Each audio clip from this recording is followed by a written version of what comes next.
Hello. Welcome back for those in the US, happy day after observing MLK Day.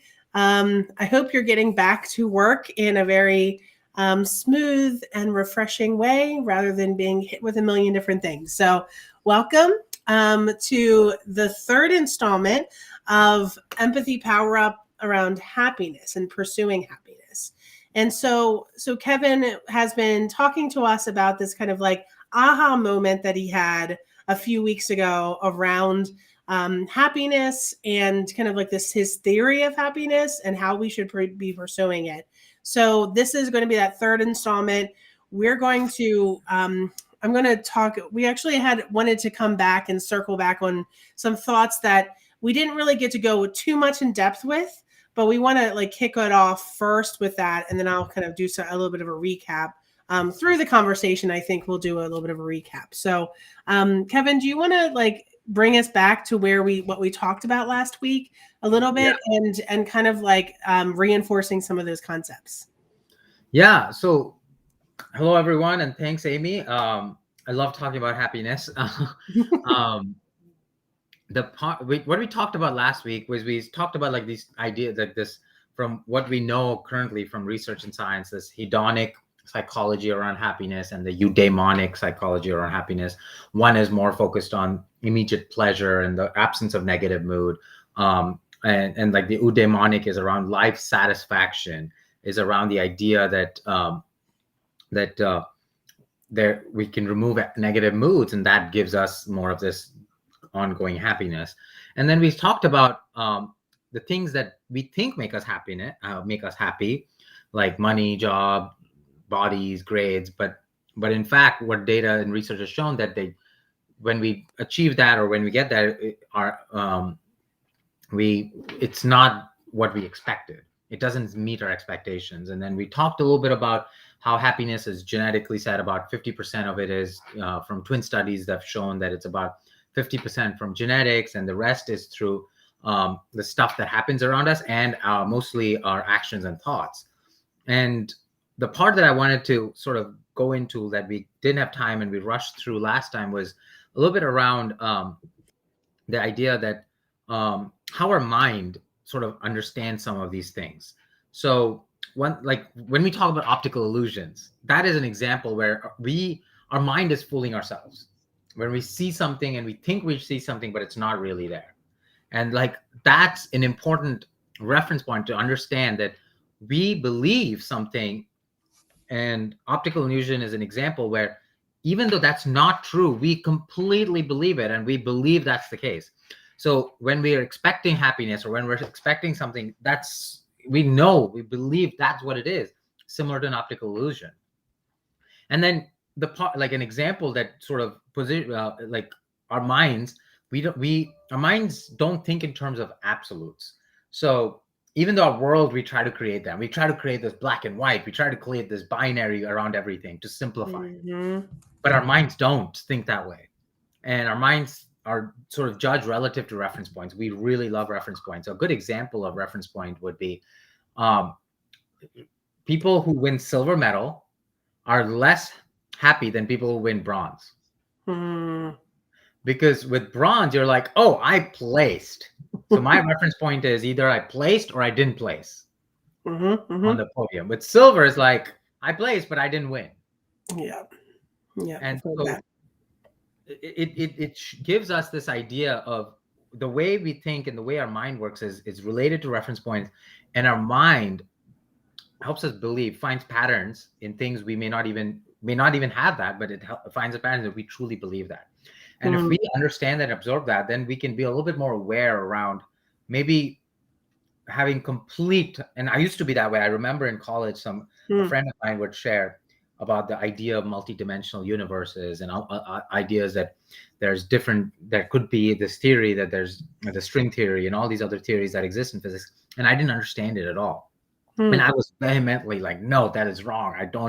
This is all stupid, blah, blah, blah. And I was obviously wrong. These are theories that have been proposed and it could happen. And we don't have data. It's beyond our understanding. And so that is sort of like an optical illusion where I believe something so much that it's like true and nothing else can be the case.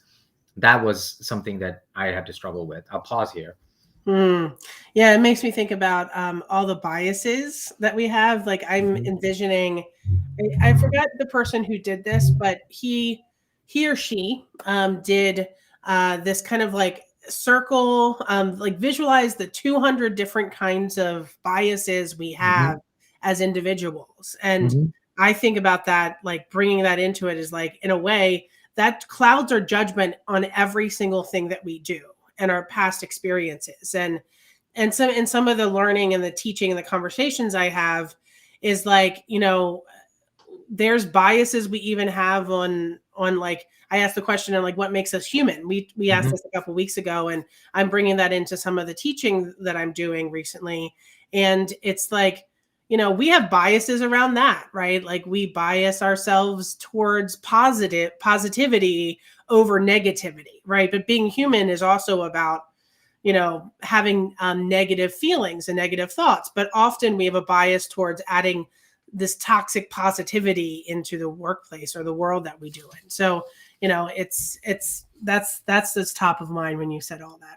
Yeah, I love that. And what's interesting is these reference points, they're like compounded through our TV and social media. What are other people doing? How am I doing relative to other people? And that impacts our happiness. Those reference points impact our happiness. In that I may be doing really well in work-wise, for example, but I just see like, oh, blah, blah, blah in the world, like a 19-year-old started a startup or something, right, on Shark Tank or something, and they made $3 million or something. And that might impact, it becomes a reference point for me, like, wait, what? And then it changes. So we are so accustomed to those reference points, and then our social media and all of these things that sort of reinforce that further as well. And so that's something that I think it was important to understand how we understand happiness, and in understanding some of the research that's come through. And the other piece is, and it comes from hedonic adaptation, is a concept of hedonic adaptation, where when it's hedonistic happiness, we are basically becoming more, we become adapted to it very quickly. So it's like, if I buy I'm really excited to buy a tablet. It'll be really fun for a week, and then we just get used to it, and then we don't derive as much joy. It just becomes a thing. And then the next thing is, is someone trying to hack this stream? Oh, I blocked them. So okay, great. Yeah, I'm doing that on the back end red error while you're doing messages. this. And if some like so, and versus eudaimonic, which is around experiences, because they're short-lived, we experience it. So when we do it more, so like escape rooms are an example. We love doing escape rooms. My husband and I are friends. But if we did escape rooms every day, we would be bored. We do them once every 6 months, once a year, and they become really fun in the moment, for example. Yeah. So we don't get used to it. So these are just some concepts I wanted to make sure we understand, like what research has. These are some takeaways from the current research in science that we talked about. So that when we talk a little bit about what I'm proposing, we are informed by some of that as well. Yeah. The part about comparison makes me think of this tweet that I saw recently, where it was a person who was like, I just interviewed a Forbes 30 under 30, right? And compare stuff. I'm definitely not 30. I'm going to be 40 in like a few weeks. Woot woot. But you know, that 30 under 30 list always me being like, dang, I didn't even accomplish all the things that I think I'm most proud of, I did in my 30s, right? So I can't even think about early 30s. But this one tweet said, to this individual was like, I interviewed somebody on the 30 and 30 list, and these are the things that he does. And one of them was like, wake up at 4:30 in the morning, take a cold shower every morning. And then like the fourth or fifth one is like, I don't know if you saw this one, but it was like his father owns the company that he works at. And so that's why he's VP of X, Y, and Z. Right. And you're just like, oh, I get it. Right. It's like you already know the person. That's why you got this, right? And it's like who you're connected to and where you are. And I see that so often in the world. I think these lists are incredibly toxic in our society. 30 under 30, 40 under 40, because your example you shared is really great. It's setting some sort of a under 30, and it's a reference point. It becomes like, wait, why did I not? It's like, wait, everyone has different. Everyone has different experiences. People get lucky. Elon Musk, Jeff Bezos, Bill Gates, all of them had very influential contacts and network, and they just happened to be there. So it's just where you happen to grow up, where you happen to live, who are you surrounded by. Those things help you into this shape. And I totally agree. Like I used to want to be on those lists, and then I realized how toxic they were. I was like, wait, this like I rather it should be these are people that 30 people and their impact, nothing to do with the age.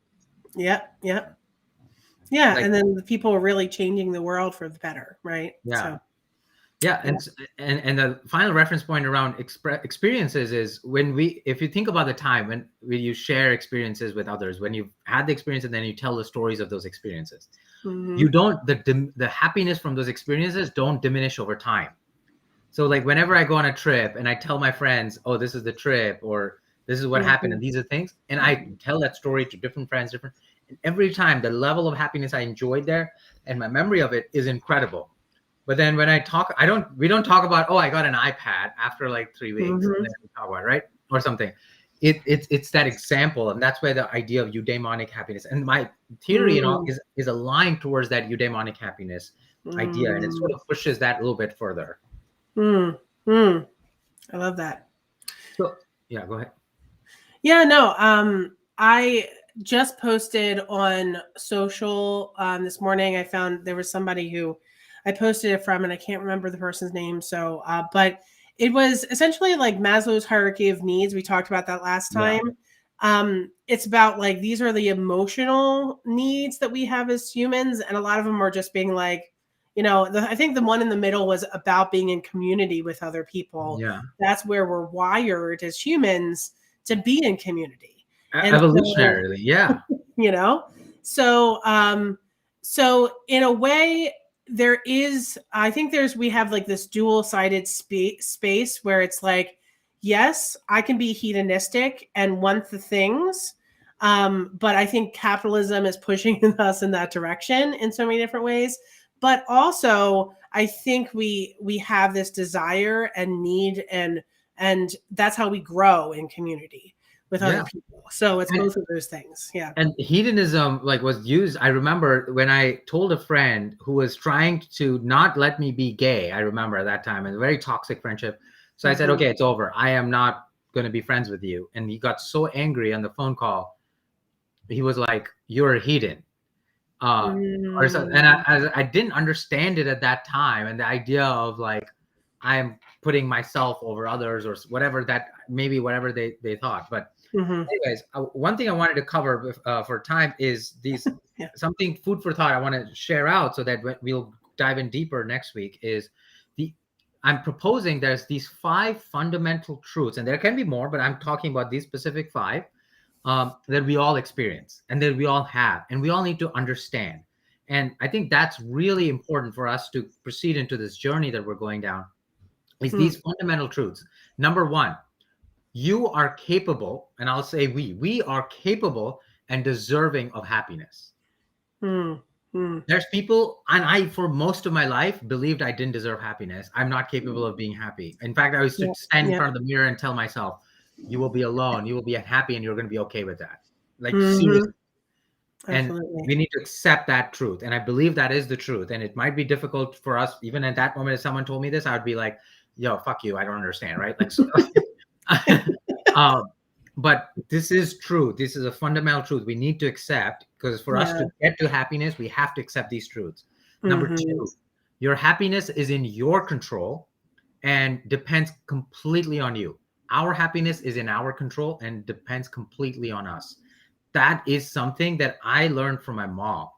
My mom constantly Okay. wanted happiness from me, my brother, my dad, and all these people. And then Mhm. all of it was derived from us. And then when we are living our lives and not meeting her set expectation on how we should do, Mhm. she was Mhm. unhappy. Yep. We need to That's a accept good this one. truth. The third one that I wrote, we Mhm. have unique superpowers.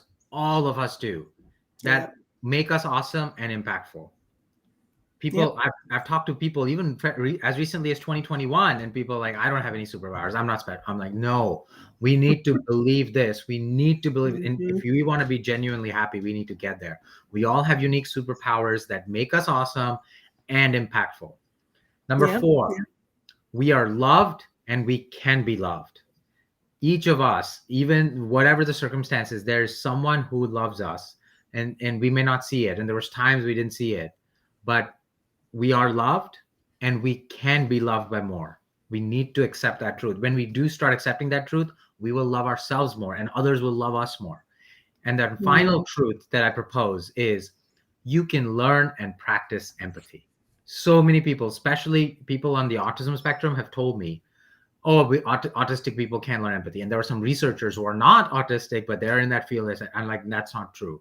In fact, I talked to a Mhm. large number of autistic people after that conversation. And they're like, no, that's not true. I can learn empathy. And people on the autistic spectrum. And so I should rephrase that. But people on the autism spectrum or people who are neurodiverse, they do have the ability, and everyone can learn and practice empathy. If we accept Mhm. these 5 fundamental truths that I propose, it gets us ready to be happy. Okay. But it sounds like you have to do the work, right? Yeah. On top of that, right? So there's a couple things that come up for me when you say those five truths. So one of the things is I have this mug and it says "You are good enough." Mm-hmm. And I have a whole bunch of mugs that like tell me a lot of stuff Mm-hmm. that I've gotten along the way. Whether friends have given them to me, family, but one of them says "You are good enough," and it's just and behind it is this picture of a like very voluptuous woman, and it's something that I like to drink and Mm-hmm. have with me because that's my core truth is like I haven't always felt like I've been good enough, and it has pushed me to do so many different things in the world, right? Yeah. And and but also it's made me like not care about my own self-care. So that's something that's true. And then the second thing, let me look at the notes, the show notes that we had. But you know, I think there's just like this concept of like being loved and having superpowers and embracing those superpowers is that I think all of this comes down to self-awareness Mm-hmm. is that who are you, what are your unique talents that you can offer to the world. And often when we're doing our day-to-day like mindless living, a lot of times we forget to tap into that superpower or tap into other people's superpowers, right? And understand that or take the time even to Yeah. understand that, Yeah. right? Yeah. So we could even talk about what are the barriers Yeah. because that's where my mind works is like what are the barriers to us feeling these things, right? Yeah. Beyond just those biases that we have, but the day-to-day barriers. Yeah. And it's recognition. When we recognize someone's superpower, that's what makes them aware. So I'll use my Yeah. husband for example. I remember the first spark, why what I considered love at first sight for him was when I saw him, it was something weird. And it was weird Mm, is not a judgment in itself. Weird is something that is different from what we understand. And so mm, weird, and I think that is what got me so excited. And that's his like superpower. One of his superpowers out of many is that the mm, weird, like he brings questions. He brings that little bit of that weirdness that we all need to grow. And that mhm, what was so exciting in that space. And mm, so recognizing each other's superpowers is a way to help people find those. And I do that all the time as a leader, as a manager. That's literally what I do with my team is like, this is your superpower. mhm, Let's lean into that. And I see the impact of your superpower and get them excited about it. And Mhm. hence why I call myself Captain Empathy, because I'm like, I recognize this is my superpower. So I'm going to lean into it. Mhm. Absolutely. Yeah, I think that's a good place for us to to think about, right? Yeah. And to bring into practice this coming week is like, how are we tapping into understanding what is our superpower? And those fundamental truths are all important, but like reflect on that a little bit this week. But also, I think it might be good for us to think about what is our superpower that we have that we're bringing to the world, and how does that show up in the workplace or doesn't show up in the workplace, in I guess in our personal lives too, with our friends and family, and how can we bring that out more in our work Yeah. and their day-to-day lives. So I think that's a great action for each person to do after this call. So all right, Kevin, this has been so wonderful to be in community again with you. To hear your thoughts around this, and to kind of just like, this is all like impromptu in a lot of ways. You're sending me the notes like right before the call, and now I get to jump in with you. So you get to see this like live, and this is these moments that I have with you allow me to kind of just be like more like improv, right? Just to kind of see what's on my mind and to share. And it's been so incredible doing this with you this past few weeks, and I can't wait for next week. Yeah, I'm excited. We're going to dive into genuine happiness, making others happy, and then we're going to, hopefully, my goal is by the end of this, we can work to understand whether this theory has any legs, and maybe even find parts of your happiness driver in this process. So thank you, Yeah. everyone. Thank you, Holly, for your engagement. We love you. We see you. Thank you. Yes. Have a good day, everyone, and I will see you next week. Take care. Bye.